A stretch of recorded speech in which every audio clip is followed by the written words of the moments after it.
Zwicky. Ready, 3.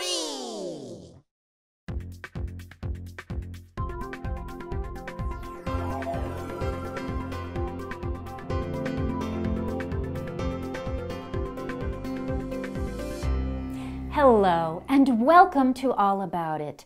This is the show that brings you the little people behind the big issues. I'm Helen Hempcar, and today we're talking to Steve Soldasuit. That's pronounced Soldasuit. Sorry, Steve. Mr. Soldasuit has a very unusual job. He's the price number changer at gas stations. I must say, Steve, you've been very busy these last few years. Well, with gas prices going up and up and up and, well, down and down, I guess you can see where I'm going with this. Let's just say I'm getting a lot of overtime. I should say so. Just out of curiosity, I have never even seen one of you in action. Well, thanks for the compliment. That just means we're doing our job well. Well, how exactly do you do your job? Well, every price number changer, or PNC as we like to be called, goes through a grueling 6-year apprenticeship where we're trained in stealth-like behavior, similar to that of the ninja. Really? Tell me more. Well, in honor of the PNC Code of Silence, I can't say anymore. Oh, that's a shame. All right then, how did you get into the business? Well, my daddy was a price number changer. My grandfather was a price number changer. Matter of fact, my daddy met my mother while changing the prices over at the Quickie and Easy, where she was the hot dog machine maintenance girl. You must be so proud. Let's get back to you, shall we? Is this an important job? Oh yeah, this is very important work. Work that needs to be done. I mean, imagine if gas prices never changed. I shudder at the thought. I remember about 3 months ago, gas prices stayed the same for 2 whole days. Well, imagine that. Well, let me tell you, there were people, big people across this country, that were scared to death.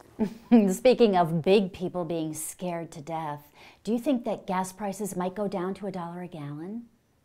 Well, I hope they don't go below $1. Well, why's that, Steve?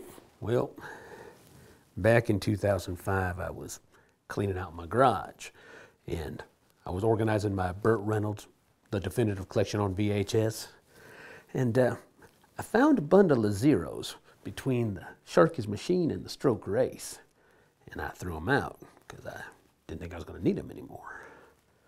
But I do have a crap load of those 9/10s. What's the story behind those little 9/10 anyway? Helen, there's just some things you don't mention in polite society. Well, really? All right then. Let's get down to the nitty-gritty, shall we? Isn't this just a mindless, soul-sucking job? And aren't you just a loosely knit group of people who wander around? I should say not. For your information, our organization has its roots in the Knights Templar. Our medieval brothers forged a very important guild. They were responsible for carving the prices of indulgences in the cathedral walls. And let me tell you, when those prices changed, that was a job and a half. We're a very august brotherhood. Well, my sincere apologies. I had no idea. What if somebody wanted to get into this brotherhood? What would you suggest? Well, we're a pretty tight-knit organization. It's usually handed down from generation to generation. I suppose you could marry into a price number changer family, but I think this dream job's just out of reach for most people. Steve, are you saying that this is your life's work? Oh yeah, I couldn't see doing anything else. When I put a new price up and I see the look on those customers' faces, I know I'm doing exactly what I should be doing. Wow, so this is something you've always wanted to do? Well, as a kid, I dreamed about being a doctor. I remember going from gas station to gas station with my daddy, dreaming about curing disease.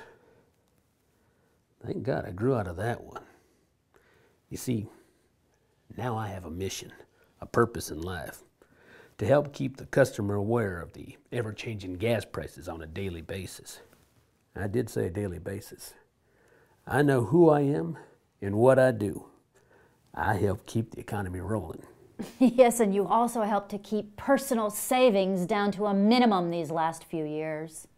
Well, I never thought of it like that. Well, maybe you should, Steve.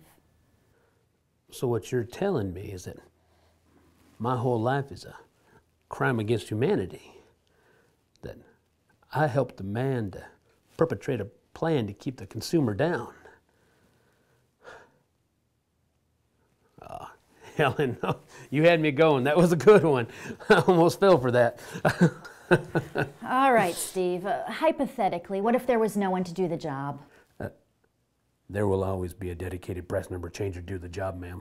No offense. None taken. As a matter of fact, even though my dear departed father, who in no doubt is in price number change in heaven where the prices change several times a day, even though he ain't here right now to see it, my two boys are well on their way to price number changer careers. Well, now, what if one of your sons wanted to pursue a different career?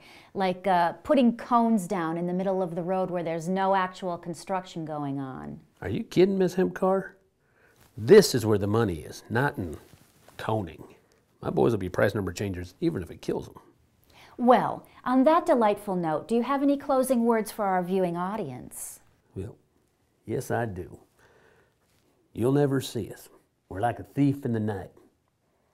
But rest assured, America, we're going to see to it that your gas prices never stagnate or get boring.